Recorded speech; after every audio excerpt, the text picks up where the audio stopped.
Pa u infrastrukturne razvojne projekte i na tome radimo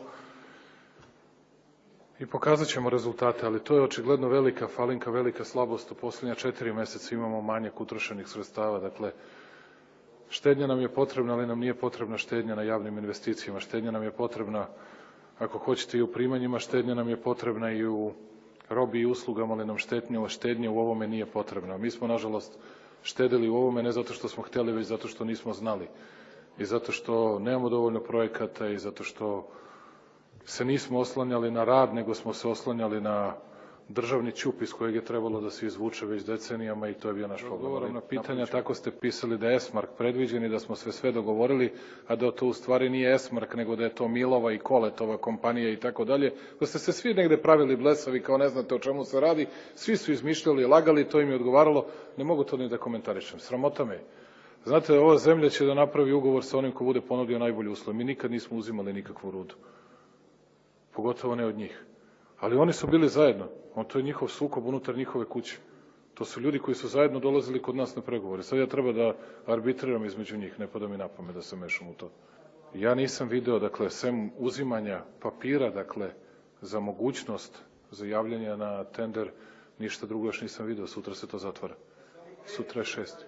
Svi su kredibilni, naravno.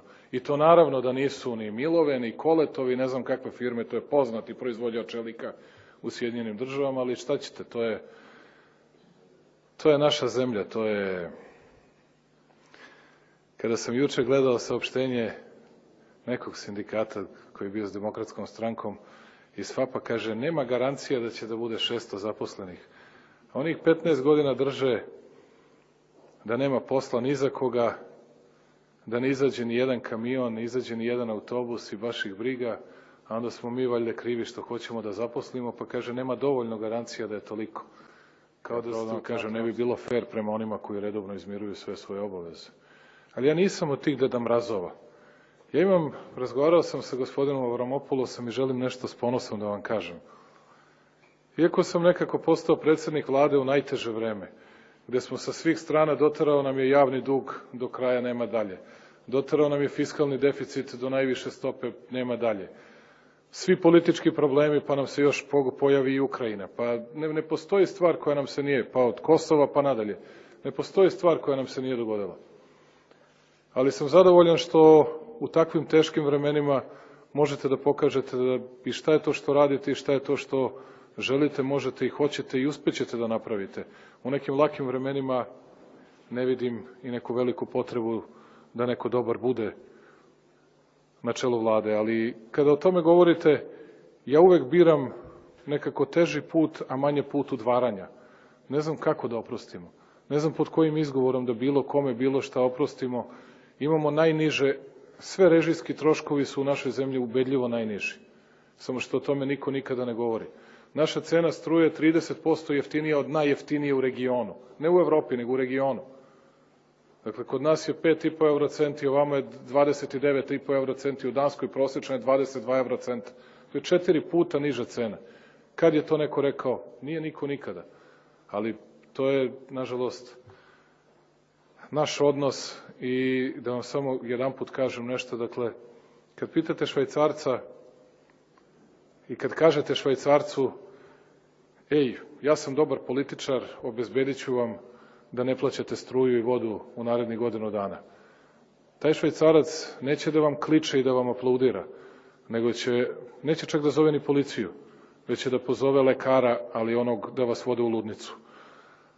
A nažalost, plašim se da u nekim drugim zemljama bi takvi dobijali aplauze i dobijali veliku podršku. Ja se nadam da ako ništa, da me ljudi ne doživljavaju za to da bi me u nekim pristojnim zemljama zbog mera koje se preduzimaju slali na ovako. O bezbednosti u našoj zemlji odlučuju neki drugi organi i dok je tako, a pošto smo analizirali informaciju ministra unutrašnjih poslova i Ministarstva unutrašnjih poslova na poslednjoj sednici biroa, gospođici Stanković obezbeđenje ostaje, tako da neki drugi organi su nadležni. Ja na sebe preuzimam to što želim da vam kažem zašto ne mogu oko privatizacije. Ja nisam dovoljno snažan, očigledno nemam dovoljno autoriteta, nemam dovoljno snage, zato što svaki put kada bih to rekao, Ne samo da su ćutali svi u ovoj zemlji, pa nisam vas pozvao da se žalim, ali nisam video da je neko rekao nešto. Za najgrublje reči, za najteže transparente koji su se pojavili dan ili dva posle toga, onda sam slušao o tako nebuloznim načinima za privatizaciju, da sam se slatko nasmeo i rekao sam, u redu, ja dižem ruke od ovoga, pošto je očigledno da niko nije za to u Srbiji, pošto je očigledno da niko to neće da podrži, jer niko ne želi da sluša Vučiću, pederu, ovakav si, onakav si, u svom slučaju, a mnogo se raduju kada to slušaju za mene, što je sve u redu.